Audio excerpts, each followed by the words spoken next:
We understand that there is a developing, correcting force in nature that if we'll know how to draw it into our life, we'll be able to change our relations, and as a result, we'll have a better, much happier life.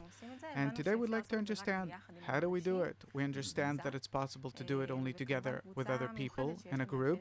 And of course, it's a special group with special characteristics that works in a way that we're not familiar with. And this is what we'd like to ask about. What is a group? When you say a group in which people work together, what do you mean? A group in our world is something irrational that actually doesn't exist.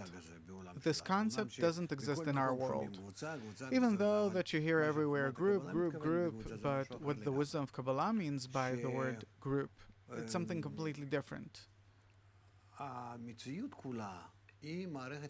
The whole of reality is one integral system, meaning all of its parts, traits, corners, everything is interconnected into one thing. Like our body, where all of the systems work together and are all interconnected, and this is why the body exists and works. I'm talking about an ideal body that's completely healthy.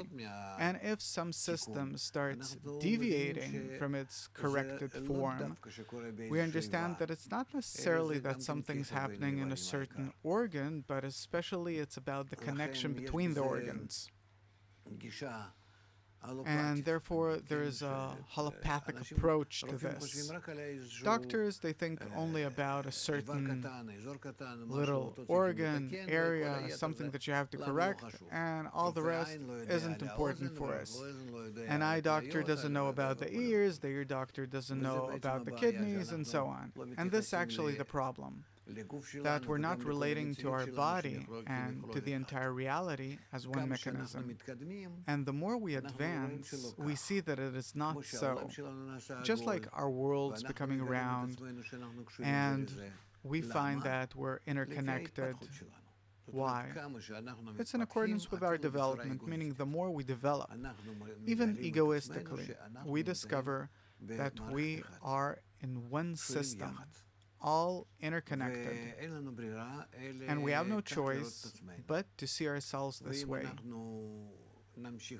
And if we continue looking at ourselves as individual units, then as a result we'll reach a bad situation, separation, corruption, like what we feel today, to the extent to which each of us can reach anyone else, either through 5 people, like the 5 degrees of separation, or if we're talking about our world of business, our world of journeys, the different connections that we have. It's all global.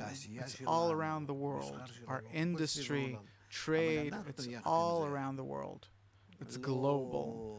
But we, alongside with it, are not ready for it. Each of us is alone, on his own, a very big, discrete individualist, not willing to be connected,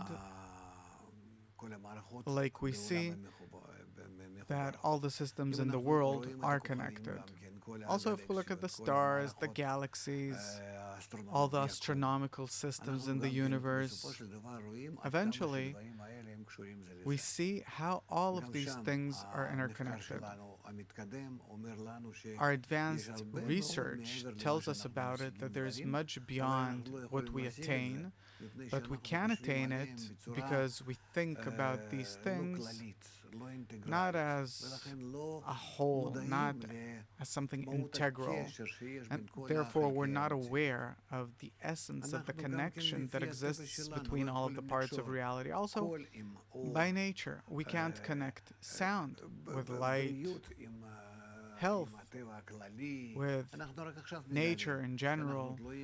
Only now we're discovering that we're dependent on what's going on the sun, on stars, that our mood and our situation in general depends on different phenomena that happens in the universe, and this is something that we gradually discover. And in human society, we have no idea of how interconnected and interdependent we are, and the more separated we want to be, the more distanced we want to be from one another, the more harm we bring upon ourselves. And in order to give us an example of what exactly is the true reality, that's one system that is tightly connected on different levels with an infinite amount of parts and details that are all interconnected in a way that we don't understand even the tiniest bit about it. But specifically in human society, we have the ability to investigate it. And this laboratory in which we investigate nature as something unified is the group in which we can collect people and start teaching them to be together.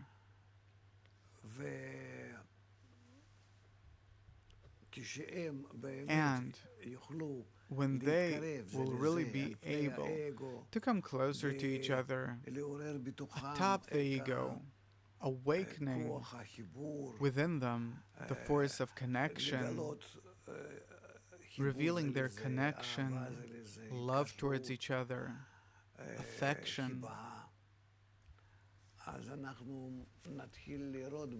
then we'll start seeing between them special kind of connection, preferably for the men and women to be separately in order not to get confused by the issue of sex, preferably for everyone to be more or less of the same age, suppose from 30 to 40 and so on, and for them to also maybe have the same status in terms of their education and so on, so they'll better understand each other. The more the starting conditions are closer, the more similar they are, the easier it's going to be to bring them closer, to explain to them what is the experiment that we want to go through. And then we try to bring them closer, so that if they'll be able to come closer to each other, they'll get a prize, as always, because this is the only thing that a person understands, either reward or punishment, a prize or suffering. And then by that, we can bring them to connection,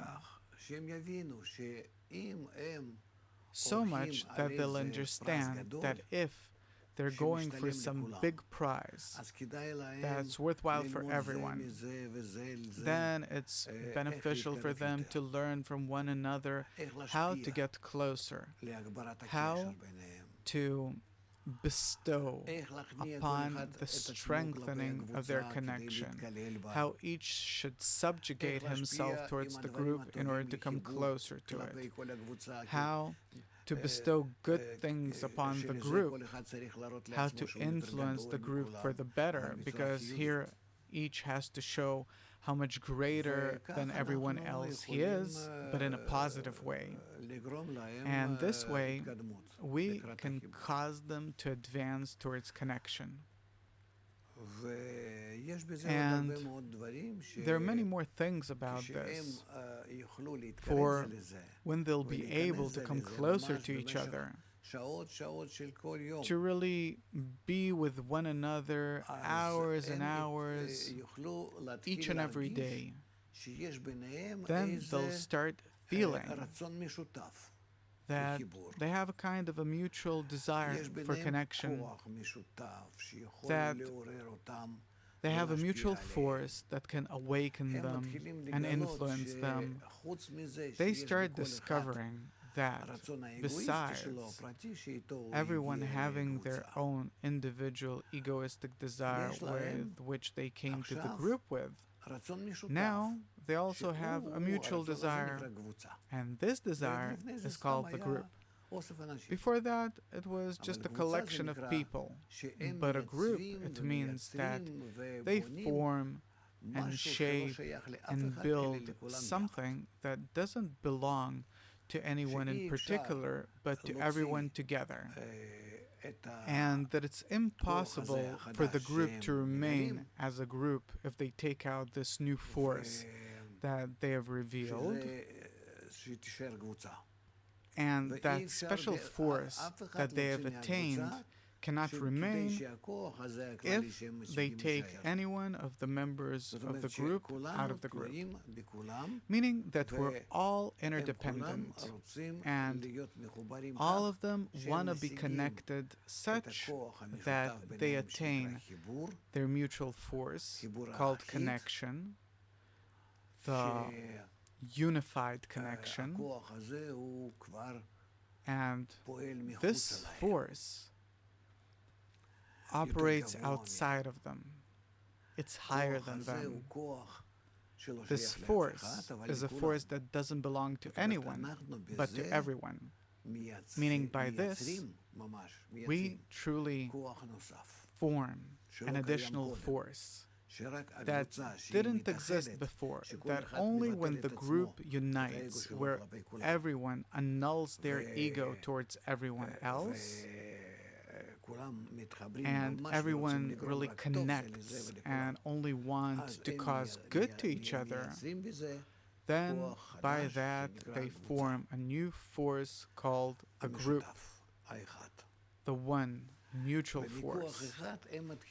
And they start nourishing themselves by that one force, meaning that now, by this one force that they have generated between them in the group, they feel that they belong to this force, where they don't feel that each belongs to himself in an individual, egoistic way as before. This is as if disappears from them. They don't want to acknowledge that. They want to acknowledge only this mutual force. Because by it, if there are suppose 10 people, then each is included of the 9 others. So he has a 10 times greater force than he had before.